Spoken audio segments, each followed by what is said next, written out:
Welcome. Wait, wait, wait. There we go. Welcome to another Sunday Superversive live stream. I am your host, Benjamin Wheeler, and I'm here with my co host, Anthony Marquetta. Uh, Anthony, how are you doing today? The stars say that today will be pleasing to the gods. Right. So I corrected a chick on astrology, and she wasn't happy with me.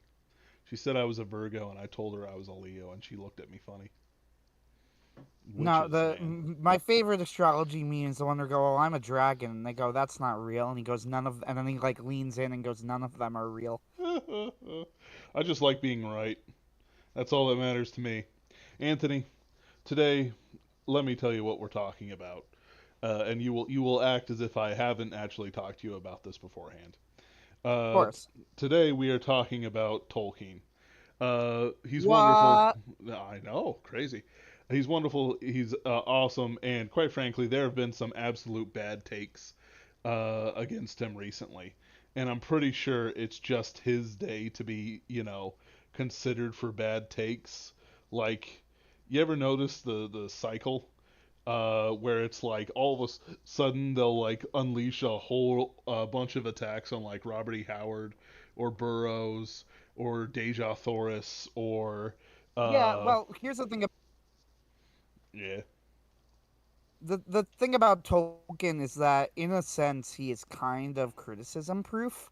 yep, Uh, you know what I mean? yes, So popular and so influential, which is just as important, right? Like, that there's pretty much nothing that you could possibly do that will stop him from being like influential. It's too late, yeah, basically.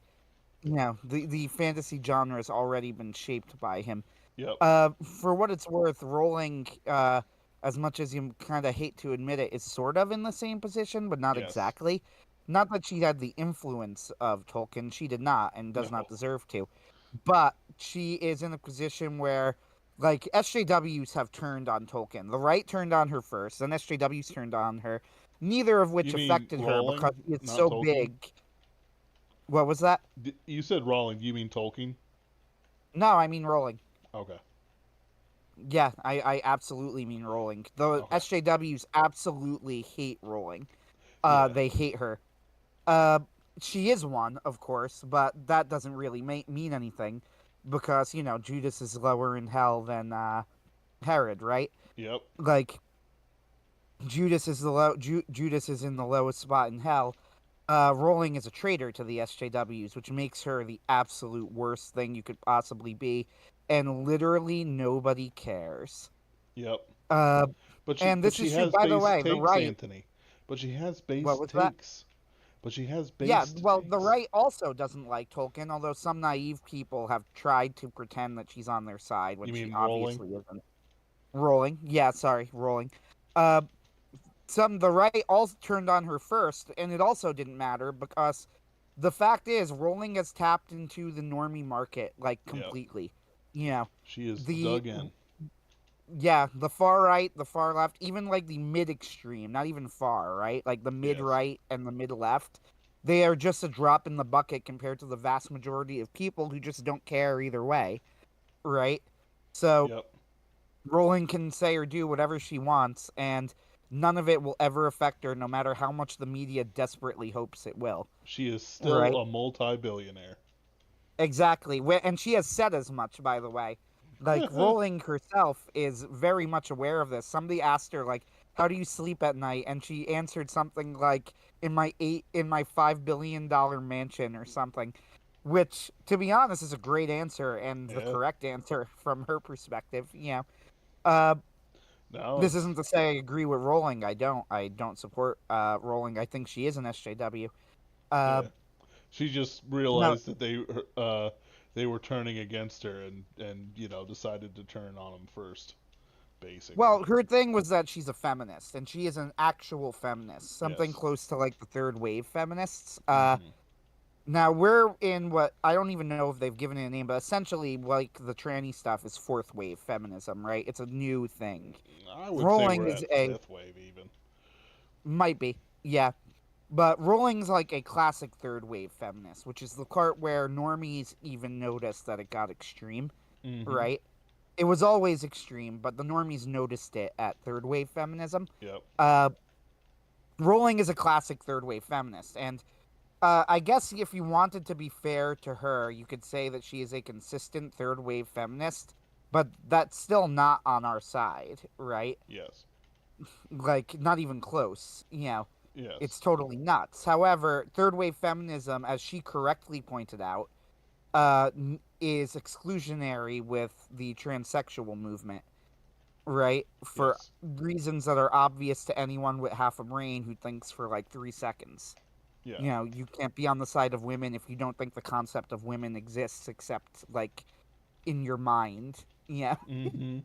Uh, so this, of course, has gotten her branded as a bigot by SJWs who have done everything in their power to try and get normies to turn on her, and it hasn't even slightly worked. Yep. That's why Hogwarts Legacy like broke records, despite the fact that by all accounts it wasn't even really that great from anybody I know who actually played it, which I haven't. It's like a fine, okay game, Yeah. I think and I'm sure Jaji it is. I'm enjoyed sure it. it's yeah, I'm sure it's fine, Yeah. right?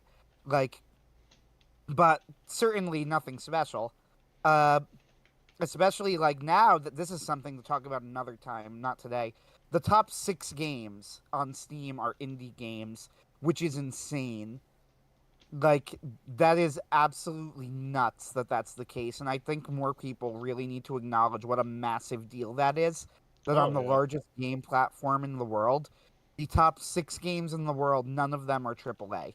AAA is no like what that really tells you is that AAA is no longer the arbiter of success in the business. They are not even the main focal point of the industry anymore, despite the fact that the media is still pretending that they are.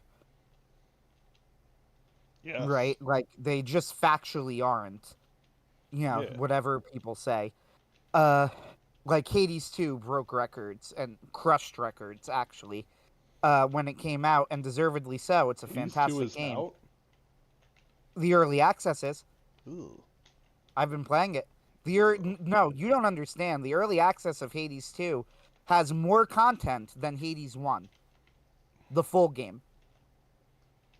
Anthony. Like it is a full complete game in early access.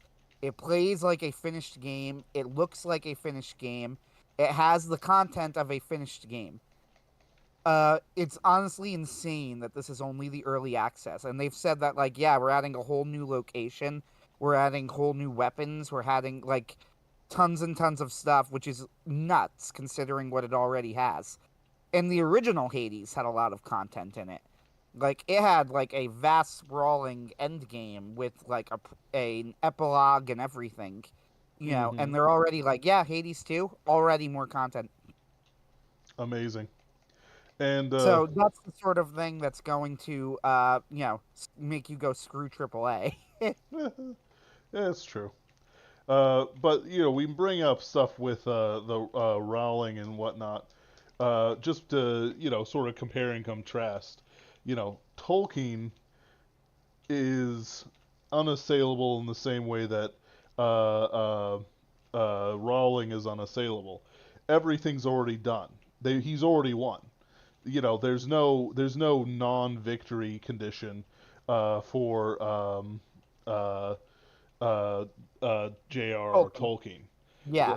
He has won so completely, that it took 3 generations of people before the cracks really started to show on his legacy. Like Christopher Tolkien had to die before they started doing all the really stupid stuff to Tolkien's works. Uh, ignoring some parts of the Hobbit movie, but he was like 90 at that point, so you can forgive him. Uh, it's very much, uh, like how do I want to put it? Like, it's like I'm trying to think. Like it is complete and total domination. Even if you were to, burn every Lord of the Rings copy, I bet that if you studied the trends in fantasy writers, you would be able to reconstruct most of Lord of the Rings just from the inspirations. Like that's how complete this whole thing is. Uh, that's how complete his victory is, and I don't think that's as much of an exaggeration as you might think. Uh, I get what you're saying. I yeah, think the way to understand it is honestly, like the key to the Lord of the Rings and its influence is Leaf by Niggle, right? yeah, Which is one of the finest short stories, by the way, of the 20th century, are probably ever written. Uh, yeah, it's like Tolkien's stealth masterpiece, Leaf by Niggle. It's incredibly moving every time I read it, but yep, what's poignant about it is that he essentially predicted his entire career while like a 20 something kid fresh out of World War One, you know. Uh and in Leaf by Niggle, he sort of figures out that he sort of acknowledges that in the end he's not going to create the masterpiece that he wanted to create, partially due to his own faults, and even what he does create isn't going to last forever, right? And its yep, influence will eventually fade, but none of that will really matter anyway. yeah. And it's funny to me that like how I mentioned earlier that there's these cycles where they the crowd, the mob, the useful idiots attack. Is that it's clearly Tolkien's turn in the hot seat. Except the thing is, like he doesn't even need to be alive to defend himself anymore because like his work stands up on its own. Like, okay, so what about George R. R. Martin stuff? You know, talking about like Aragorn's tax policy or some other nonsense. It's like in reality, no, everyone knows is that that's a stupid, mid-wit, dumb, completely useless opinion to have. What was Aragorn's tax policy? It it does not matter one bit. It's never mattered. It's never going to matter. Uh, and the idea that it can be made to matter is entirely nonsensical and ridiculous. That's the probably the most famous criticism in general. But it's very much like sort of a sign of what people think of it. They want to attack Tolkien.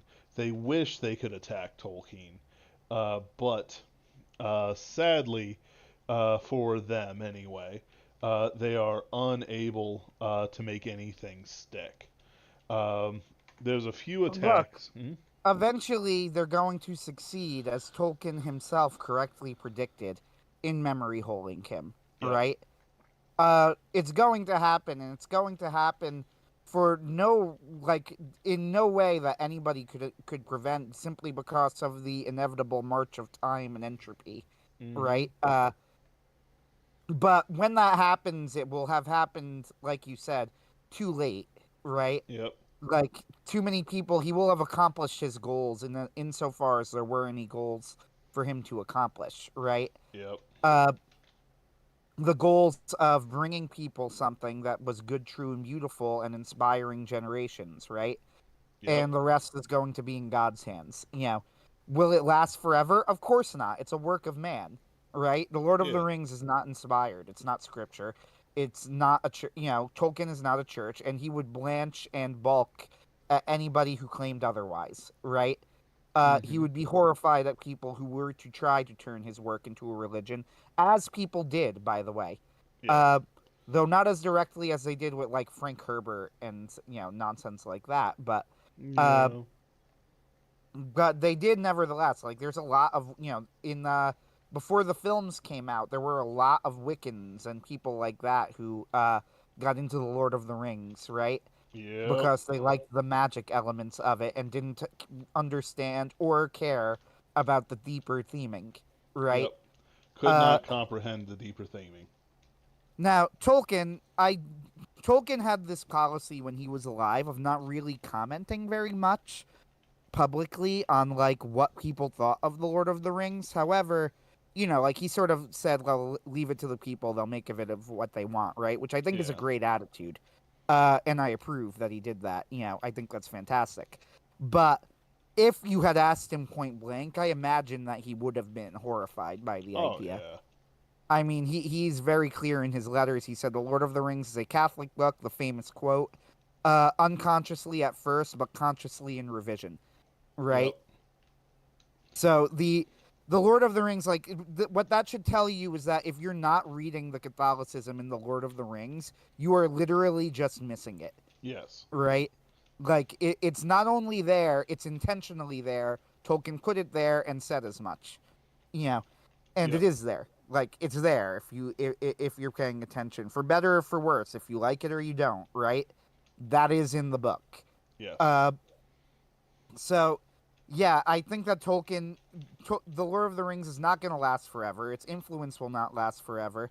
Mm. And Tolkien would be horrified if you try to claim that it was anything more than it was, which is an excellent, inspiring, beautiful fantasy book, Yep. right? Uh, that's all Tolkien ever claimed it to be. And again, Leaf by Nickel tells us that Tolkien is very well aware of his role in all of this, right? Yes. Uh, he would not have claimed more than that.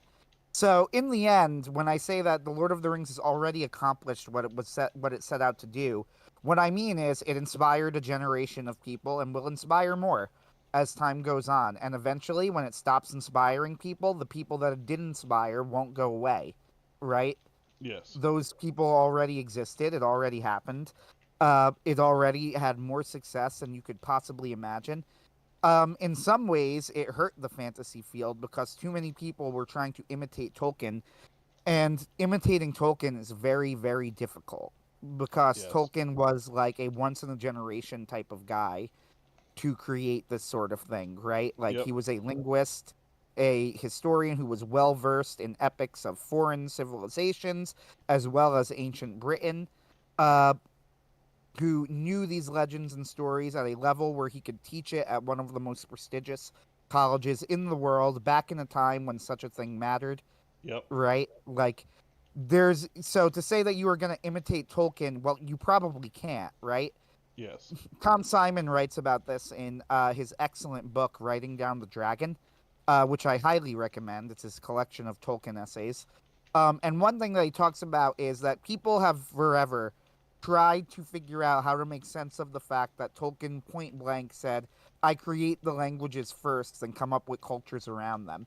And the Right. reason people try and figure out a way around this is because literally anybody but Tolkien, this is absurd and impossible, Yes. right? Like, I couldn't do it. You couldn't do it. I don't know anybody, literally anybody, Right. who could do that. To take that as advice would just be a mistake, right? Yep. Like, no, you absolutely should not create your language first and create a culture around it unless you have a linguist's understanding of language and how it forms, Right. right? Which Otherwise, it's Tolkien just going to be like English except weird or something exactly, similar. Like, which is yeah. Go because ahead. what he's describing isn't just, oh, how they speak, I'm defining it. He's literally saying, I am defining how they think about the world and existence and such like around themselves. How do they use it? How do they describe their birds and bees and their usefulness, and how the childbirth and stuff like that happens. Like there is nothing that isn't not covered by language. Try to describe something without language. Well, no, that's not how this is going to work. You are going to have to use language fundamentally to describe what's happening around you. If you cannot use language to describe what's happening around you, you are not describing what's happening around you. Uh, Mm-hmm. it's just that simple. When the elves have a musical language, it's almost built for the decline they experience, which I'm sure was part of his I don't want to say design documentation, but it's like is the design.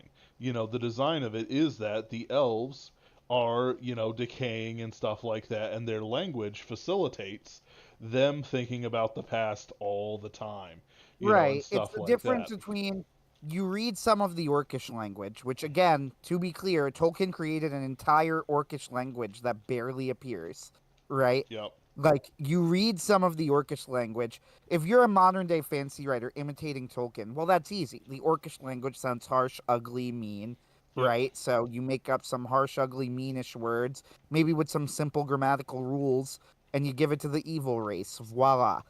That's not what Tolkien did at all, right? Yep. Tolkien, in creating the language, trying to think, okay, what sort of culture would create a language that sounded like this, Yep. right? Like And German. why would it? Yes. Yeah, why would it? Read German. Why would it sound like this? How did these words form the way they did? And then he creates a culture around it, and it's really difficult for modern authors like people are so baffled by this. They try to come up with, well, maybe that's not really what he meant, or maybe no, that's what he meant. It's just like completely unique to him. You Yes. can't emulate it, right? Like Yes. you could, I guess. Anybody can if you decide to become a philologist. You know, uh, I wouldn't recommend it as like Right. the best use of your time. Uh, in fact, I would tend to agree with Orson Scott Card's advice for writers, which is skip the creative writing classes and read and take history class in college, which I think is excellent if you're going to take a class at all. I should clarify, which I think is actually great advice. Study Mm-hmm. history, don't study writing.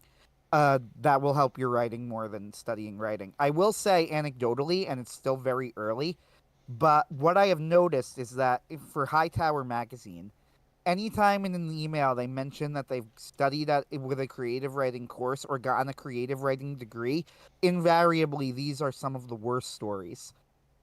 Like it's kind of uncanny at this point. I start to brace myself if I read that the author has a creative writing degree or studied with a Right. creative writing workshop. Like seriously, I'm not even kidding. Yeah. This isn't even me memeing. I wasn't expecting it. At first I was excited. I was like, "Oh, so this is a trained writer." And then I would read it, I'd be like, "Wow, this is dog shit." Uh and it's actually been very pretty consistent so far, Oh with yeah. the caveat that we're very early in. So like I've got some short stories. Guess what? The short stories I wrote in like creative writing class, you'll never see the light of day. I will remind everyone that I made a girl cry and she hated me for years. Anytime we met in college, uh, just because I tore her short story apart. Everyone's like, "Oh, it's so good." I'm like, "No, hold on. Why is the fish trying to commit suicide? Why is it trying to kill the man that feeds it? Why is it doing this? What's the logic behind it? Is it just an evil fish? Blah blah blah blah blah." Uh, and so yeah, like it's one of those things. It's like, yeah, no, it's just a kind of trash. Unless you're actively going in there to try and figure some things out, like I was, like just don't do it. Don't go there. Don't figure it out. Just start writing. You'll be fine. Don't worry about it. So, I never took a creative writing class in college, but my sister did take a creative writing class, Yeah. and she it's interesting how she talks about in retrospect. She's like, first off, she goes, I technically made more money than my professor ever did in writing, just through to God Robot. Made like $200 out of it. He says that is officially more than my professor made in writing. So I was actually more qualified to teach the class, uh, which is true. And she goes Yes. like, basically, they all hated fantasy and genre fiction. Like they really looked down on it, which is what my sister wrote. Now, my sister luckily had me as an influence on one hand, enough of a mind for herself to be like, screw those guys. So you need to have that kind of force of will to be like, this is not your audience. Take everything they say with a grain of salt. Yeah. Uh, in particular, she had a short story with a comedic ending that I always thought was really good and funny that she's been trying to submit for years and never found an audience for that I have always thought was really good, and nobody ever gets the joke of the story. And I'm not going to describe the entire thing because I'm still hopeful that she will publish it one day. But the gist of it is that there is a guy who wants to get remarried after his first wife died, and is looking for a medium who can help him. But all of the mediums turn out to be frauds until he finally finds like a soccer mom, right? But who is in fact a real spirit medium, and his ex-wife is a bitch. Uh, no, his dead wife is a bitch. Now, I think this is hilarious. Everybody else doesn't really seem to get everybody in her class didn't get the joke. Right. They were just like, oh, I guess that's an idea. It's a story, right? And it's like, no, you don't understand. It's a comedy, Right. right? Like, and they were like, eh. I did take like an acting class. Like in college, you have to understand that the high level of like arts, they really hate comedy and genre fiction. Uh, Right. for reasons that you would have to ask them. I've never thought about it. I'm sure people have done studies. But I was in an acting class, and there was one time where we had to like pair up with another student and do some sort of and do like a snippet of a play that we wrote. Everybody wrote serious stuff, right? Right. Except for me and the other student who did some parody Star Trek thing where we were like starship captains. Uh, and I thought it was hilarious, and the professor like sat stone faced throughout the entire thing. She did not like me because I laughed too much in the class, and like I think she thought I wasn't taking it very seriously. I passed fine. I got like an Yeah. 88 or something, 85, 88. But like I don't think she thought that I was taking it very seriously, and I'm just like, look, I think that comedy is harder than drama. There's a reason. It's well known in the industry that actors, who are great comedic actors, tend to transfer to drama very well. Uh, but the other way around is rare. This is Yes. why Rob Williams was such a brilliant dramatic actor as well as a great comedic actor. Why Bryan Mm. Cranston got his start on a sitcom and then became Walter White. You know, Yeah. go down the line. Malcolm in the Middle. Yeah, and Bob Odenkirk, for that matter, was a sketch comedy guy, and then he became Saul on Better Call Saul. Yeah, Yeah. that happens all the time. But whatever, that's neither here nor there. It's a bit of a tangent, but it is kind of related, and it's kind of related in the sense of like the establishment never really liked Tolkien. Yeah. Eventually, they were sort of forced to take him seriously to a certain grudging extent. But even now, even today in college classes, if you say that you want to write like Tolkien, you're not going to get a very good reception, I think, from people. Mm-hmm. Uh, It's like Shakespeare or something like that. You know, the mark of a mid-wit gamma professor is whether or not they like Shakespeare. If they're like, well, Shakespeare wasn't that good, it's like, oh, no, no, no, no, no, no, no, hold on. He was actually that good. This is just sour grapes. This is yeah, this is it's just you being C.S. Lewis edgy. wrote. He wrote a brilliant essay that's basically on this topic called I can't remember. It's something like a study in criticism, something like that.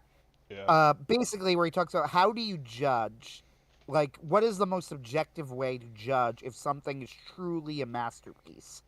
And his Right. answer is basically like, people will say like, oh, it's a fallacy ad populum, right? Right. Like just because Which, something's by the way, I'm starting popular. to feel is not as much of a fallacy as people say, but that's just So me. this is where I'm going with this, kind of. It is a fallacy in the sense. So, what does it being a fallacy mean? Well, what it means is it isn't itself a proof. That doesn't mean it's not Right. evidence. It's not something to consider. It's true that if something is popular, that's not proof that it's good, right? You need more than that. Harry Potter, though, I think like Harry Potter's an example. It was the most popular thing in the world for a decade-ish stretch, right? Yeah. 20-year stretch, maybe. Now I don't think Harry Potter was bad per se. Like it had its merits, but it's not Sure. going to be remembered. Uh, right? Okay. No, I'll stand by that. Yeah, it's not like Tolkien will be, right? Sure. Yeah. Uh, All right. so it might be and the earlier books were better than the later books, and I think people at the time that was not the consensus, but I think that more and more people are starting to realize that that it kind of peaked at the third book. Uh, but whatever, that's neither here nor there. my point is, Lewis talks about this in the Study in Criticism, like, what is the most objective way? And his answer is basically there really is only one way to do it, and that's if in 100 years from now, do people still think it's good, right? And if Yes. the answer to that is yes, then you've pretty much got a classic on your hands, right? I mean, Right. I use the number 100 generically here. Like, I don't know if that was the exact number he gave. It might have been longer. You know, this is why I'm always skeptical. People be like, well, we don't know if the Iliad and the Odyssey, for example, were really the best works because so much of that period was lost and there might have been better stuff. And I said, no, that's not entirely true, though. You're being slightly misleading because what you're not mentioning is that even at the time, based on the stuff that we have that is surviving, even when it came out, people considered the Iliad and the Odyssey masterpieces, right? They were the standard from when they first existed. Yep. It's not, it wasn't like, oh, they were the only survivors, so now we consider them masterpieces. No, that's not really true. They Right. were always considered masterpieces. Like, P- even when they first came out, they were considered masterpieces. The like other it. thing is, mm, go ahead. Like if you look at like the Iliad, for example, so much of Greek myth is just people riffing off of the Iliad or Yep. Iliad related subjects. Like it is easier to point out myths that have no direct connection to the Iliad than it is to point out myths that do. Yeah, I mean, the Iliad and the Odyssey, because the Odyssey fills in a lot of the gaps of the Iliad. So there was a Yeah. whole epic cycle. Homer supposedly, we have of the stuff attributed to Homer, because honestly, it's so far back. Homeric scholarship is just a complete mess. Like, people pretend that they know things when they know absolutely nothing. It's just way too far back, right? Mm. Were there two authors? Were there one author? Were there multiple authors? Nobody knows. Like, that's the real answer, is nobody knows. And kind of Uh normies don't care. yeah, normies don't care. And to be frank, this is honestly something that you shouldn't care about, not because I don't care or it doesn't matter, but because there is no way to know, Yeah. right? So to concern yourself with it is just a waste of time. Yeah. You know, Basically. like, but of the stuff attributed to Homer, the Iliad and the Odyssey are not the only things attributed to Homer. Uh, three things have survived. There's like the Homeric hymns, which people Hmm. forget about, uh, but they are attributed to Homer and they did survive. There's the Iliad. There's the Odyssey. However, there was also a book called the Little Iliad, uh, which I believe was set after the Iliad and was about like up to the Trojan horse. Uh, there was also a sequel to the Odyssey that was written called the Telegony, Yep. about Odysseus's death, where he meets his son, who was the not Telemachus, one of the who was his son with Circe, Yes. and he doesn't recognize Odysseus and he kills him. This is a lost work. Uh, all of these were part of like the epic cycle, it was called. Hmm. Now, of all of these things, the Iliad and the Odyssey were always considered the best, right? They were Right. always the centerpiece of the epic cycle, those two works. And I've just finished the Odyssey in full for the first time. Uh, Stanley Lombardo's translation, uh, which is absolutely fantastic, and I highly recommend that translation. Uh, I greatly enjoyed it, and the one thing that stuck out to me on reading the Iliad so many years later is just how good Homer was at like making it entertaining using almost modern literary techniques, right? Stuff that you wouldn't really associate with Greek myth. You know what I mean? Yeah. Like it had structure to it, really good, clever structure. Like, for example, some books genuinely end on a cliffhanger, right? Like, intentionally so. Yes. There is one book in the Iliad that ends with the Greeks have retreated back to the walls that they've built around their ships, and the Trojans overcome the walls, and the Greeks rout, and their backs are literally up against the ships, and that's how he ends that book of the Iliad, right? And I'm like, okay, wow, that's The a cliffhanger. master. Yeah, It's like that's probably the first cliffhanger, right? Like, which is Yes. kind of wild to think about, right? Uh, Stuff like that. There's also the fact that, like, thematically, the Iliad is incredibly consistent, right? Like, Mm-hmm. it is insane how well put together it is on a thematic character level, right? Characters who feed into or fight against the various themes of the Iliad. It's also intentionally done, is how I would put it, right? Like, Yes. you could really tell that Homer was making a point, had a purpose to his story. He has moments of comic relief that are intentionally added in, like when the gods are facing off in the final battle. Zeus is literally watching, like he's eating popcorn and watching. Uh, that's honestly the best way to describe it. Is that Zeus is like eating popcorn as he watches this, and the gods have each taken sides and are facing off and fighting each other because Zeus has decreed that they're allowed. And Hera and Hermes is going to go off against Leto, who is like one of Zeus's consorts, right? And Yes. Hera is fighting against Artemis, and uh, Hera bitch slaps Artemis so hard that Artemis goes sobbing back into Zeus's arms and like cries, "Hera was mean to me." Uh, and Hermes, the, I'm not even exaggerating, I know. and I know. Hermes watches this, turns to Leto and says, "You know what? You wives of Zeus are tough customers. Tell you what, I'm just gonna leave, and you could tell everyone that you beat me." And Hermes just leaves, which honestly makes Hermes the real winner of the Iliad. Yes. I know He when not to fight. Leaves. yeah, he's like, "All right, let's do this," and he watches Hera bitch slap Artemis and go, "You know what? I changed my mind. Maybe Zeus Not has worth it." good taste. Oh.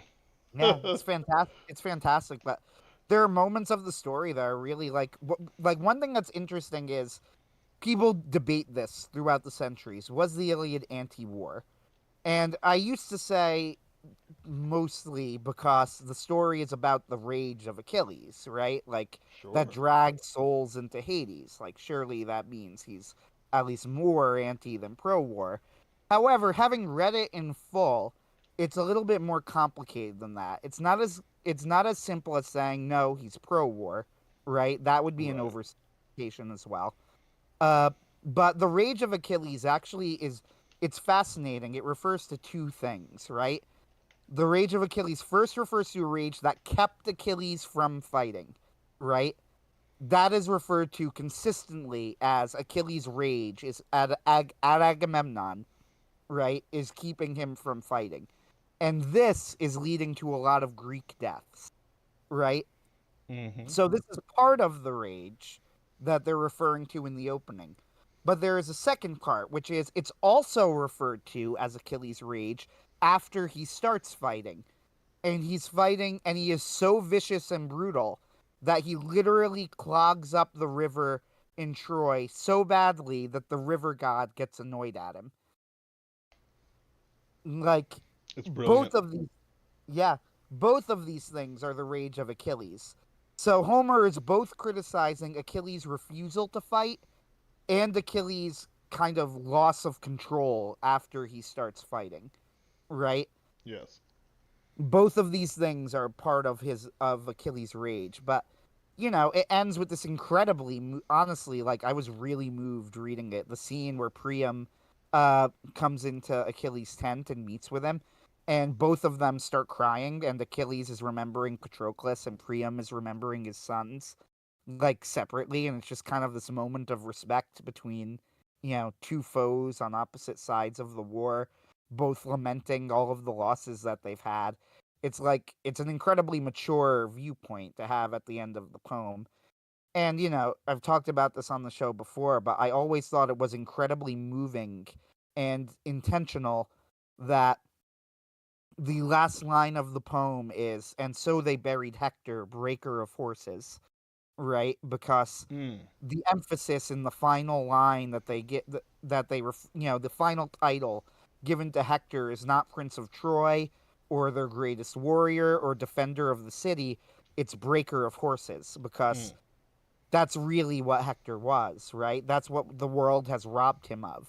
You know, that's what his death in battle has robbed the city of Troy of. They've robbed them of the man, Hector, right? Yep. Who, by the way, is the best character in the Iliad. With Yeah. Odysseus at a close second. Odysseus is also very fun in the Iliad. I like It, Diomedes. Every time you've shared a story about Diomedes, it's like, yeah, he called, Paris. Paris, a low-born homosexual pimp or whatever he Yeah, said. it was you prissy limp-wristed pimp of an archer or something like that. Uh, so Diomedes and Odysseus often pair up together in the story. That's why they're paired up in the Eighth Arrow. Uh, and they pair up in the Iliad a lot. Like every time they go on adventures, they choose and they go, okay, take a partner. They'll choose each other, right? There are some wild things that happen. Like there is a scene. It's just a brutal scene where Odysseus and Diomedes are on a scouting mission to the Trojan camp, and they come across by chance a Trojan spy who was also on the way to their camp, right? Basically to do what they're doing. So they grab him, and the Trojan spy literally, like, basically shits his pants, Uh, and he goes, okay, and he says something like, "Please don't kill me. I'll tell you everything you want to know." And then Odysseus says something like, "Okay, relax. We're not gonna, stop. Please stop your shaking knees. Like, we're not gonna kill you. Just tell us this stuff." And then he tells them, like, there are 12 guards around these ships, and they go, "Thank you." And then Diomedes like stares at him and goes, so he goes, "Are you gonna tie me up and leave me here?" Like he asks him. Diomedes stares at him, and he goes, if we leave you alive, you're just gonna go back to the Trojans, and then you'll bother us later." And then the guy like reaches out his hands in supplication, basically going like, "Wait, wait, no, wait," and Diomedes kills him. So like they promise not to kill him, but then Diomedes goes, "Look, man, I know that we said we wouldn't kill you, but honestly, we are on opposite sides of a war. It just makes sense. You know, I'm sorry." And he kills him. And to be clear, at no point in the story are Odysseus and Diomedes criticized for this. Yeah. If anything, the exact opposite. They are praised for. They then go over and in secret kill all the guards and steal the horses. And they come back and everybody's like, "Whoa, that's amazing, Odysseus. How did you do that?" And he's like, "I guess the gods just love us." Uh, like they're never criticized for this. And reading the Odyssey, it's interesting. Somebody mentioned that the Iliad should be sent to every man who is going to war, and the Odyssey should be sent to every man who is returning from war. Uh, and I think that that's wise advice. The Yep. Odyssey in some ways is the more lighthearted story, which is weird to say because so many people die in the Odyssey. Uh, but the main character doesn't and actually accomplishes all of his goals. So that sort of gives it a little bit of a more optimistic flavor, right? Yeah. Uh, there's also the fact that, and I think this is intentional, it's pretty unclear how much of what happens in the Odyssey actually happened, right? Like, all of the famous stuff in the Odyssey, Circe's Island, the Cyclops, the Sirens, and whatever, Odysseus's journey, we don't actually see any of it, right? Like, Yeah. the narrative doesn't take us through any of this stuff. It's not the narrator telling us about this events. It's Odysseus telling us about these events after the fact. And not only that, in the very specific situation that he needs to make his story sound good to convince these people to help him get back to Ithaca, right? Mm-hmm. So you have this situation where Odysseus, who is a known and noted liar, right, in the narrative, acknowledged by multiple characters, Athena even praises him for this, right? Yep. Like, we absolutely know that it is completely in character that Odysseus would lie to get something that he wants. Uh, he just so happens to be the only survivor, right? Which is certainly strange. Uh, that's a little bit of a interesting coincidence. And he just so happens to really need these people to help him. So he spins a story of Cyclops and sirens and monsters that just so happens to make him look mostly innocent of any wrongdoing and make his crew look really, really bad. Uh, like, how much of what he said is true? There's also the interesting thing that people kind of miss, which is that he doesn't tell Penelope the complete truth either, right? When he gets back to Ithaca and he's talking to Penelope, and she's like, "Yeah, I was completely faithful to you the whole time." Odysseus tells her about Calypso, uh, although he is very careful in how he words it. He says something like, I never, even though I was with Calypso for years, I never had any passion for her. And then they go, okay, that's not actually how the story reads when you actually read the sections with Calypso. It seems like he's being a little judicious with his editing. Uh, but there's also the fact that he doesn't mention Circe, like, at all. And Circe was worse than Calypso. With Calypso, he was literally trapped on Ogygia, and he very much wanted to leave. This is something that the narrator tells us, so we know it's true, right? Yeah. Like, he was depressed, was staring out at the ocean, and wanted to leave Ogygia, but he was trapped. And Athena convinces the gods to help him. Uh, with Circe, he was not trapped. He could leave at any time, and his men have to go up and beg him to go. Eh, So it is kind of notable that Odysseus doesn't mention Circe to Penelope. This led to an interesting conversation where I'm like, to be honest, I'm not sure if I were Odysseus, I would have mentioned her either because, like, why would you at that point? You know what yep. I mean? Like, you're already back, you're already there, things are looking good. You know, what would ringing up Circe really accomplish except to hurt Penelope, right? Like, I would probably stay silent about it too. And maybe that's the wrong decision, but I just don't really see any benefit besides, like, it makes you particularly feel better. It soothes your guilty conscience, right? But it'll Yep. only hurt your family. Like, really, maybe Odysseus did the right thing, just not mentioning Circe. I agree. There's a with this stuff like it kind of reminds me of some of the comments like the main one that got everyone up in arms is from Kakarot Kulak. And it said That's she the one. Yeah. yep, kind of hate Tolkien. He took everything beautiful about Celtic and German paganism and then made it uglier and used its beauty to attack and subvert enemies, telling a story about how Europeans couldn't defend themselves with power, shouldn't defend themselves with power, but just fade away into the West, i.e., die. Continues on, Boromir did nothing wrong. Galadriel betrayed her people by suffering Frodo to live. Gandalf is an evil inversion of Wagner's Wotan, who instead of conspiring to gain the ring and save Valhalla, conspires to escape a responsibility and foist it on the weakest. Uh, by the way, that doesn't make any sense because in no way is the halls of the Valar anything like Valhalla.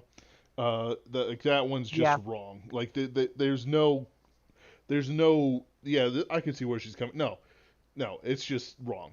Uh, the moral of Lord of the Rings is evil. Western men should not use weapons of their enemies, even to save the existence of their people. How many Rohirrim and Sons of Gondor died for Gandalf's scruples? The Shire was scoured so Gandalf could keep his hands clean. Tolkien was a boomercon upset with Boromir that he might embrace identity politics to save his people from genocide. Boromir was right to try and take the ring. Faramir was wrong to let Frodo go. Denethor was right to hold it against Faramir. Any plan that depends on a you catastrophe is a traitorous gamble with the very survival of your people. Substitute literally anything else for the ring: identity politics, nuclear weapons, industrial warfare, assassination, terrorism, germ warfare, and ask, Would I use this to save my people from genocide? And it becomes damn clear in any analogy that Tolkien's answer is evil. But I don't like allegory. If your value only hold when it comes to one specific magical MacGuffin, then and not even earlier iterations of that MacGuffin like Wagner's Ring, then your values are crap, and you're trying to smuggle a false lesson in. Wagner's Ring wasn't sentient, uh, to be clear. Wagner's Ring was just a cursed object that sat there. If no one was acting on the cursed object, it did not act on anyone. The West needs no Frodos. It needs Boromir. Eh, it needs people who will do what is necessary to save their people, even if the innocent might get hurt. This is why the death of Boromir is the one truly electric moment. He's the only true virtuous person in the series. Why are Gandalf, Galadriel, and Saruman all tempted by the ring if Boromir is wrong and it could not be used to save Middle Earth? If it could be so wielded, then sending untrained hobbits to Mordor on a fool's hope is treasonous to the people of Middle Earth. Uh, so there's plenty of parts where this is just nonsense and sort of defeatism or even worse, other things. Like one of the last statements there, uh, where is it? Uh, there we go. Why are if Boromir is wrong and could not be wielded to save Middle Earth? First off, the ring uh, would make its way back to Sauron, guaranteed.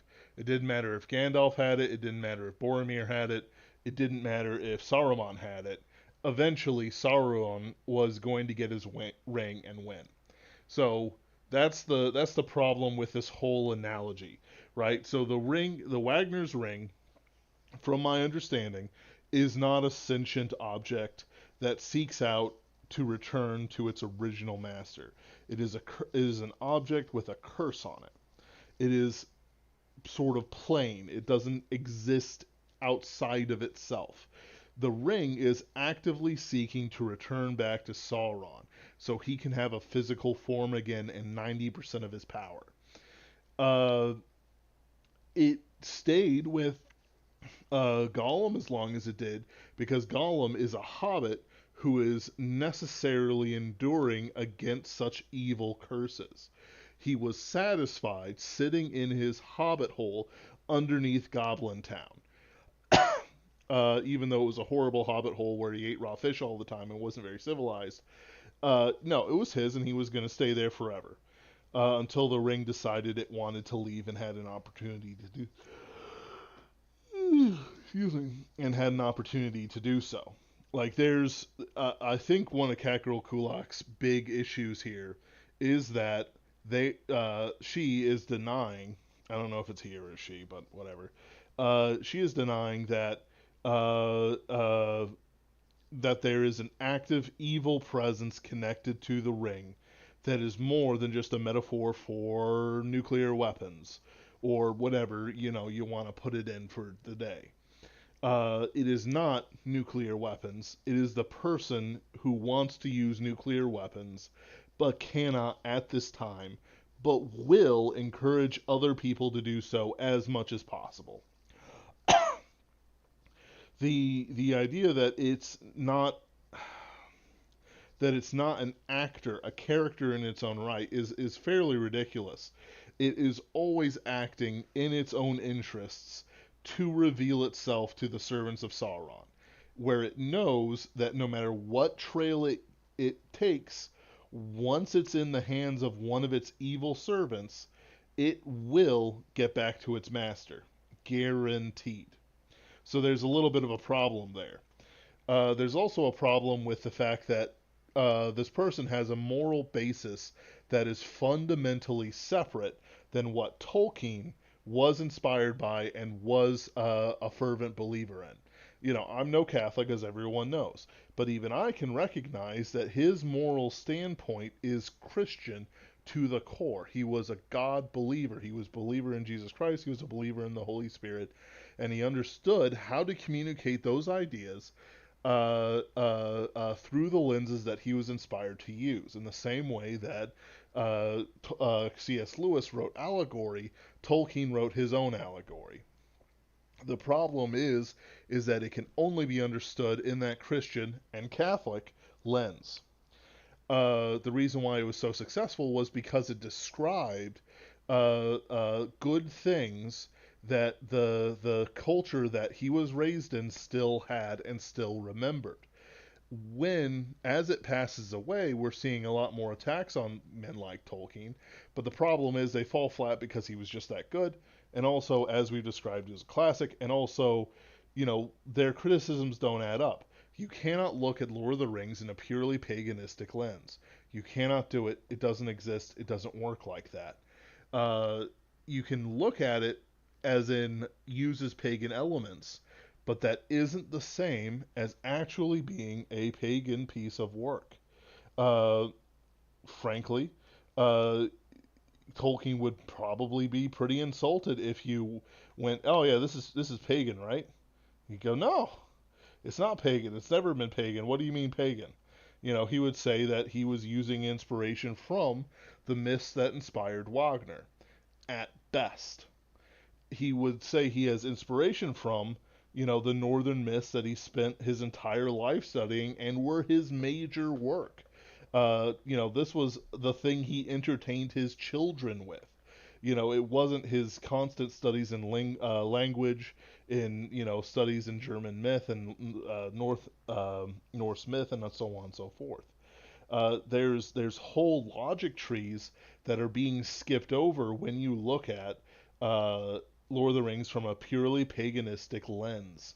God does judge us based on the methods we use to even if we're fulfilling His will.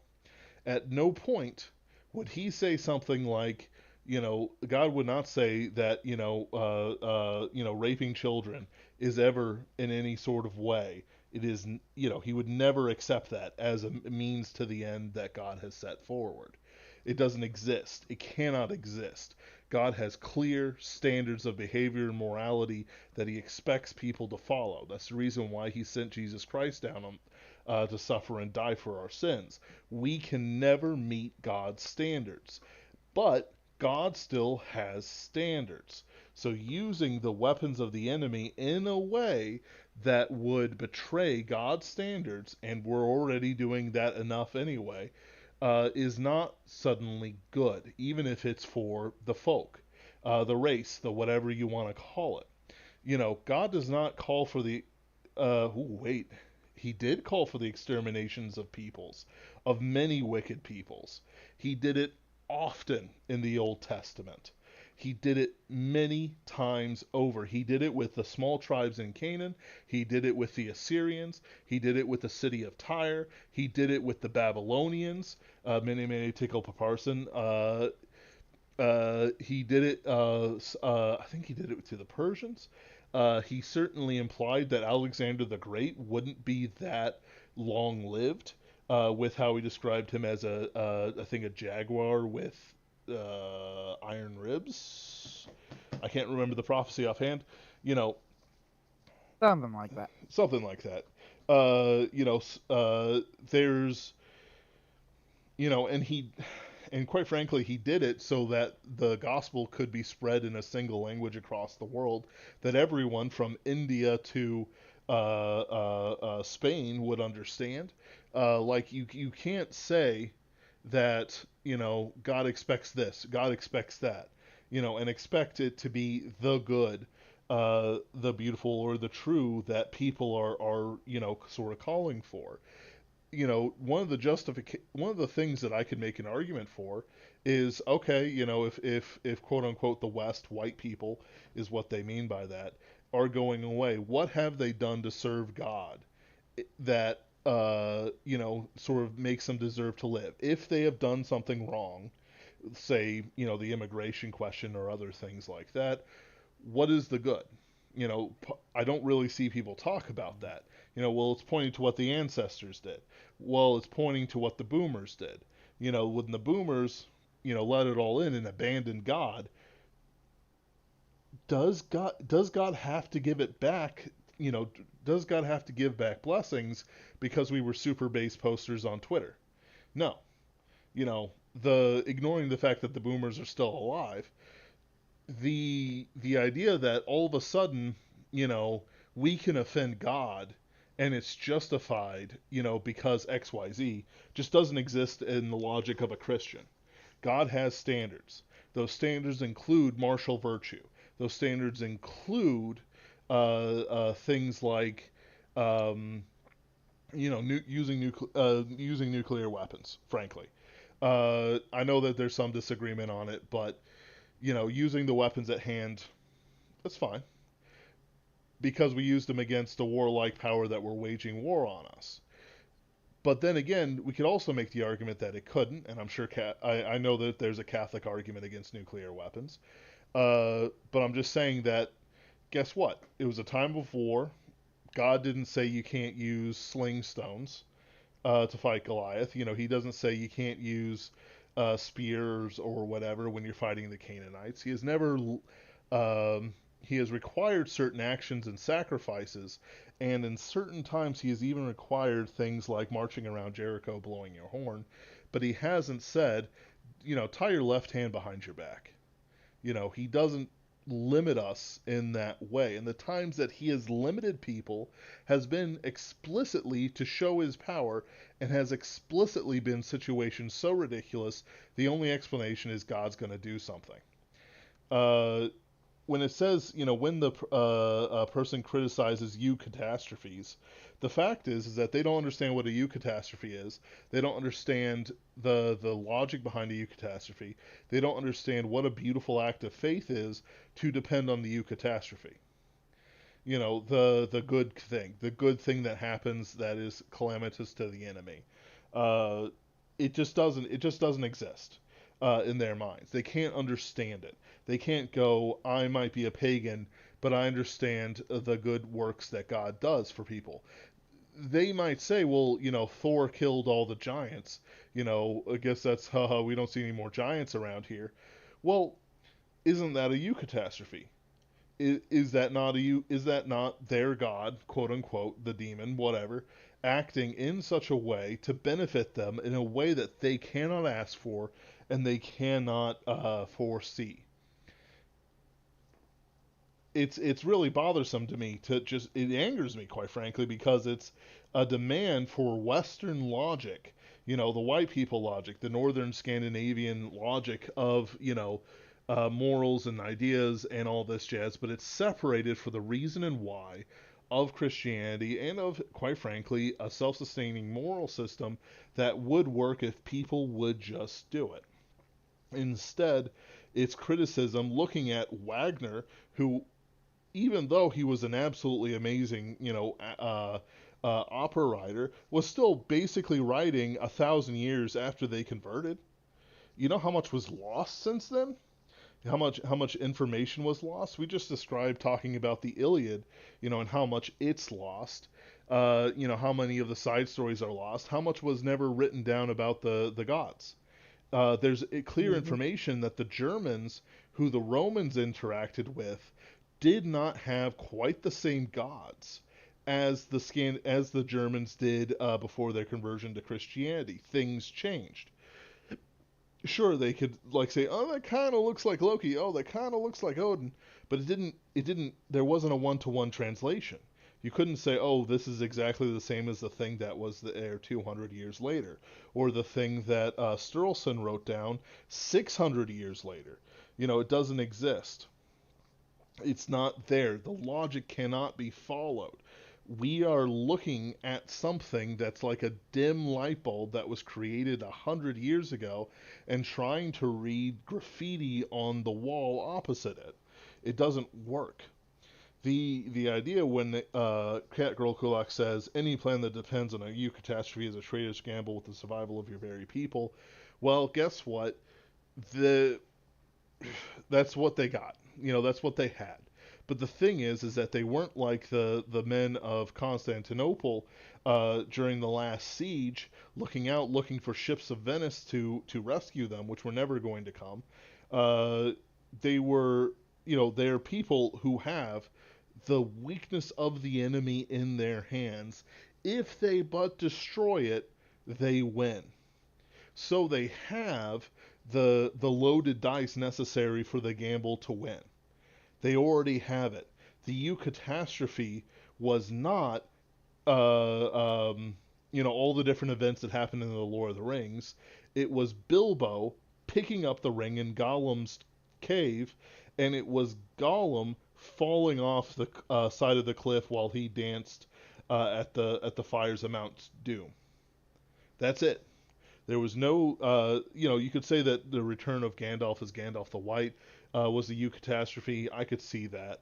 Um, you could say that all the good things happen are eucatastrophes in sequence, but they could also be explained by Gandalf is immortal. Gandalf is not limited by death. Merry and Pippin knew how to talk to the Ents because of their good old Hobbit sense. Like you could say that something innate to the characters allowed them to succeed.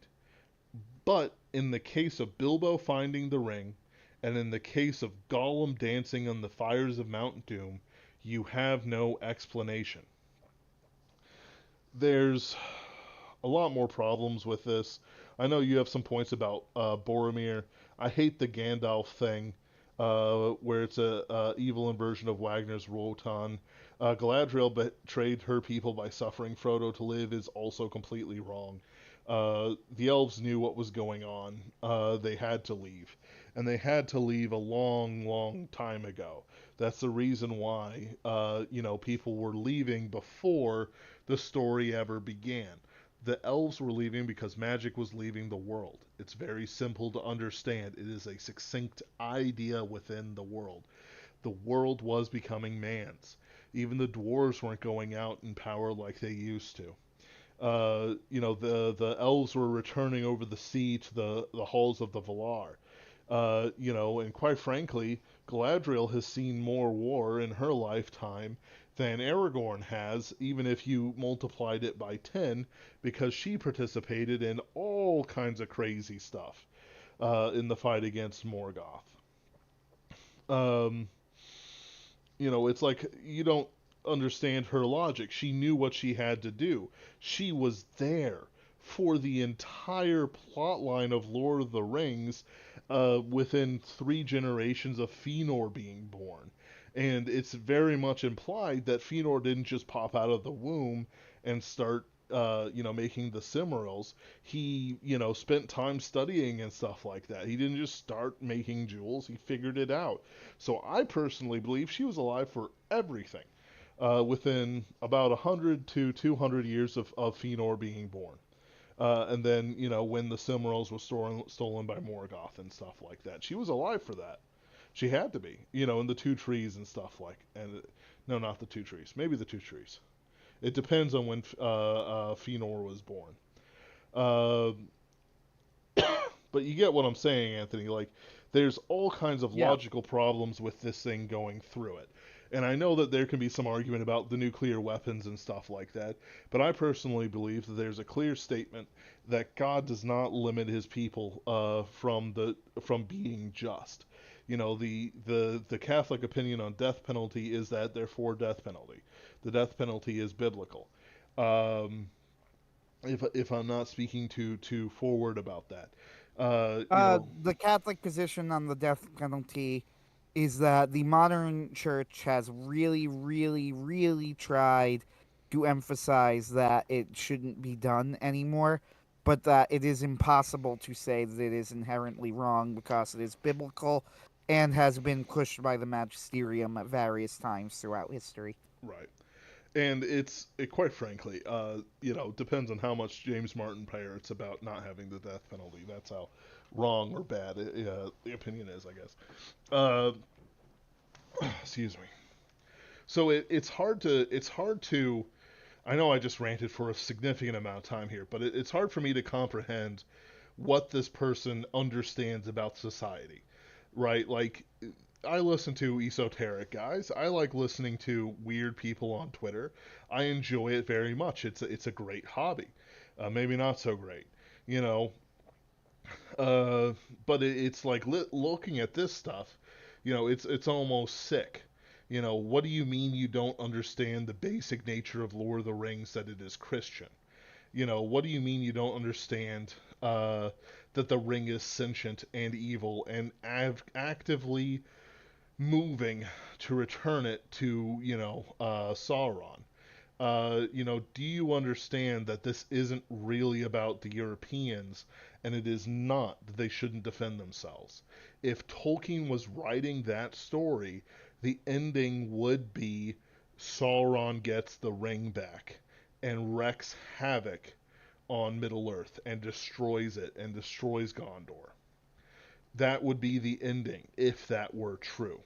The elves are not Westerners, are not Europeans. They are not that. They are unfallen men. They are creatures of nature who can speak things into existence, who can create gems out of the light of trees. You have no comprehension about what's going on here. You don't understand the logic of it. There's whole books that can be written about everything that you cannot understand. And it is not about paganism or versus Christianity. It is about the logic of Christianity in its relation to God's hand on events.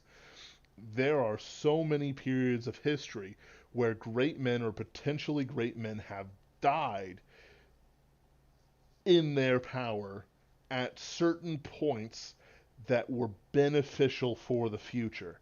Alexander the Great dying when he did was a good thing. Same with Richard the Lionhearted. Same with many other people. They died when they died because the changes that they would have made if they lived would have either stagnated and destroyed what they created, or their continuance in the world, and they would not stop of their own accord, of course. They weren't built that way, would have caused damage to God's design. If Alexander the Great had, pushed his empire beyond India, there is a good chance that the empire would just be too wide for Christianity to spread through. There would be no guarantee that any proper administration could be done that wouldn't crumble immediately, and also lead to the ever resurgent India always coming back somehow from invading through the roads that Alexander made. Like you can make that argument. Um, it's very clear by the time of uh, certainly by about 500 AD, India was recovering and had several powers within it that could have taken advantage of stuff like that. You have certain things in Africa that were happening that could have been disrupted, especially by Roman conquest in Africa. Many Christian kingdoms might not be Christian kingdoms if Rome ruled certain parts of Ethiopia, which they tried to invade, and Arabia. At the same time, Islam might not have risen up if they had become Roman provinces. You look at these things and you say, okay, I see that there were deliberate choices, random deaths, failures that other men have not would not have fallen to, uh, that these men have fallen to. Alexander the Great being assassinated slash dying. Richard the Lionhearted taking a random bolt that some illiterate peasant, barely 15 years old, shot at him from popping up around a parapet. Uh,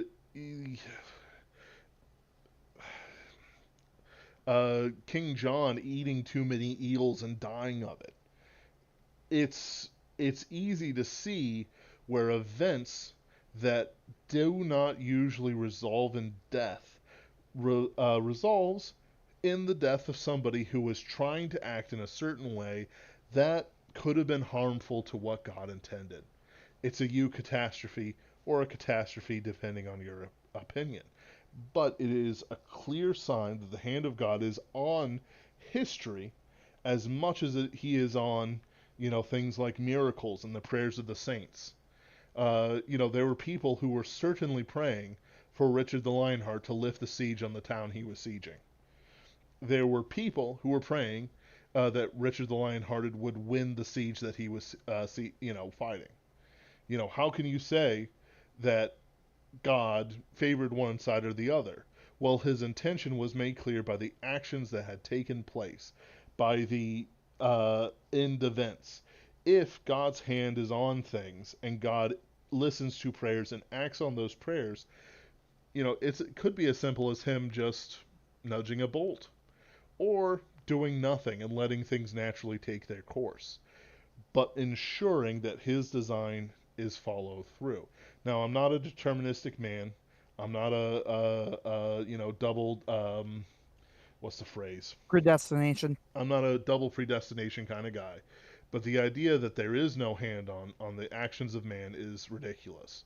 In Lord of the Rings, it is as clear there as it can be implied in our history that um, uh, God's hand was on the Lord of the Rings, showing that it isn't about everything being some sort of catastrophe or some sort of act of will of some Nietzschean superpower, but rather the things that have to be you catastrophe,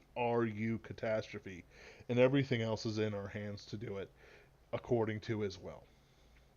And it's hard for people who are outside that mindset to work on these logic trees, because what happens is that they get caught up in things like uh, um, paganism. What would the Wotan think of that? Well, guess what? We only have about 1,000 pages of what Wotan thinks about anything, and most of it was written by Christians. Okay, well, what about, how we view things now and our morality?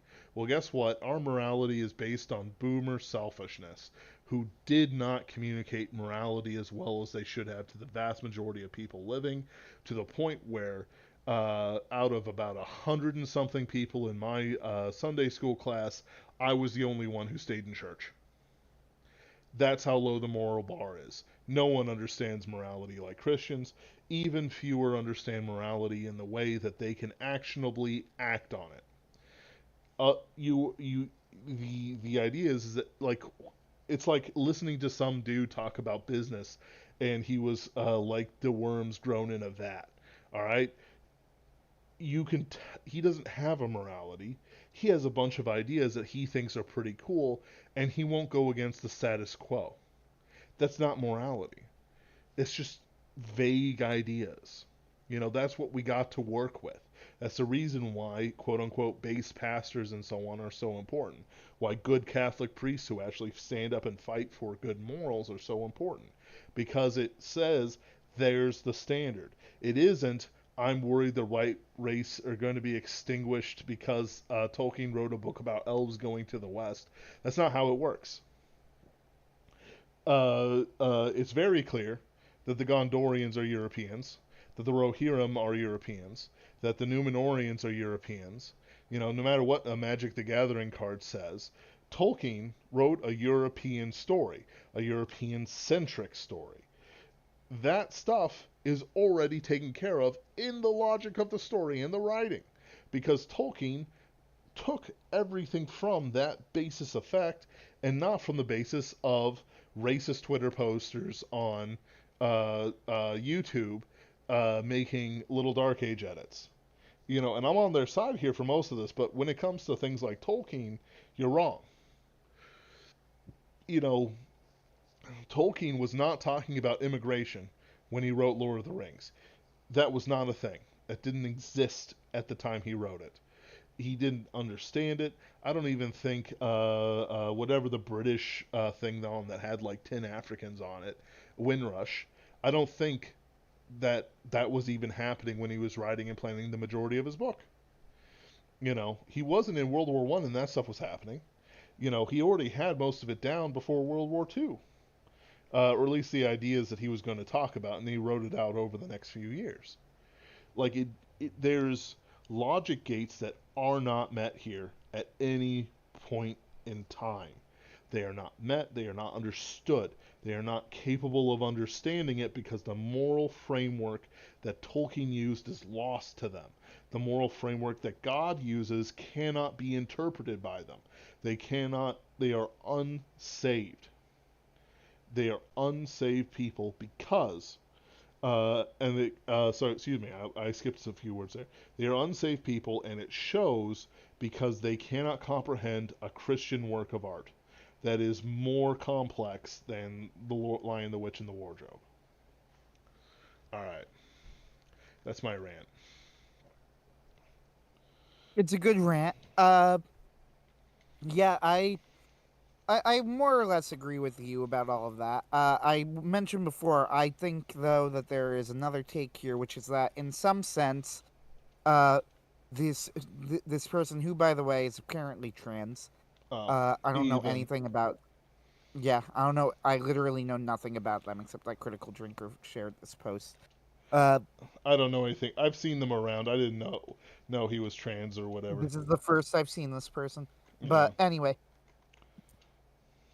my thought was that this person, who I think is a he who pretends to be a she, but I could be wrong. sure.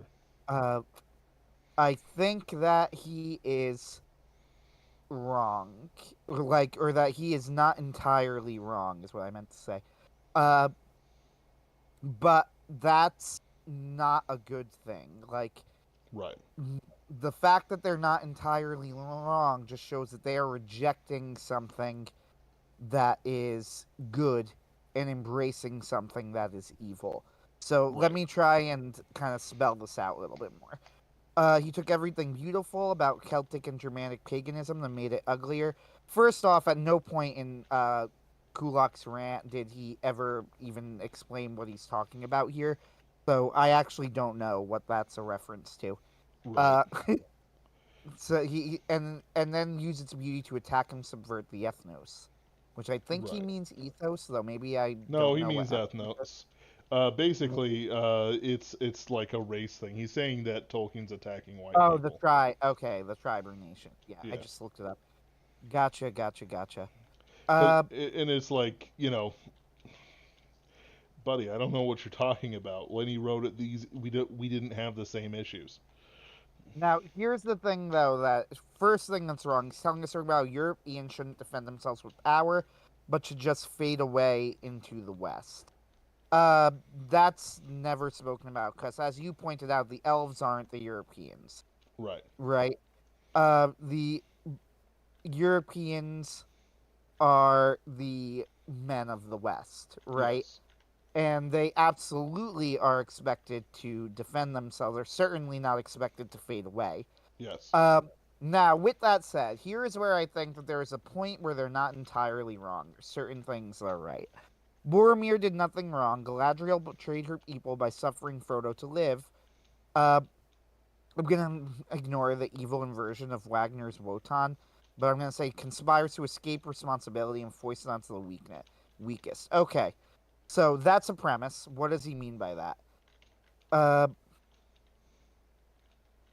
Sorry, I'm got a private message that's related to the stream. So anyway, Is a sound you'll know on or what I anything mean. like that?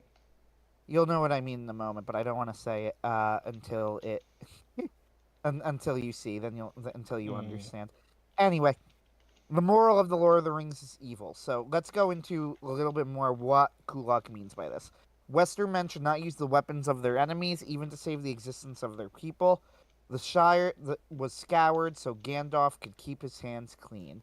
Tolkien was a boomer con, upset with Boromir. They might embrace identity politics, save his people from genocide. Boromir was right to try and take the ring. Faramir was wrong to let Frodo go. Denethor was right to hold it against Faramir.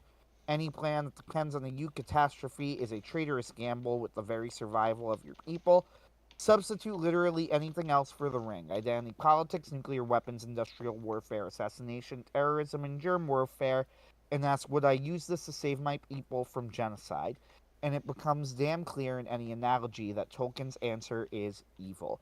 Okay, so this is where it gets somewhat interesting to me. where I don't think that he is entirely wrong, not in a way that makes him look good. Merg Magelormax says, "Did you bring up E. Michael Jones rant?" I don't know what that's a reference to. Do you, Ben? No, I know you, Michael Jones, but I didn't know he had a rant about Tolkien. If Mag Lord, if he knows my Twitter handle, if he sends it to me, we'll take a look at it whenever you're finished with your points. Oh, there is a thing from 2022. E. Michael Jones on Tolkien had ran his own analysis around Tolkien's. Jones has this article, Tolkien's failed quest, but you gotta purchase it. Yeah, I'm not into that. All right, whatever. Uh, okay, so let's break down exactly what he's saying. So you have the story of the Lord of the Rings, right? And I'm gonna try. This is gonna attempt at steel manning the argument in a sense, right? Right. See what point is there in it. Certainly need some steel manning. It does. It's not there. There are basic facts that are wrong. Yes. But let's try and steel man it and see if there's a kernel of truth to the point, which I think that there sort of is, but also no. Uh, if that makes sense. Yeah, I mean, we'll So, see where you go with it. mhm.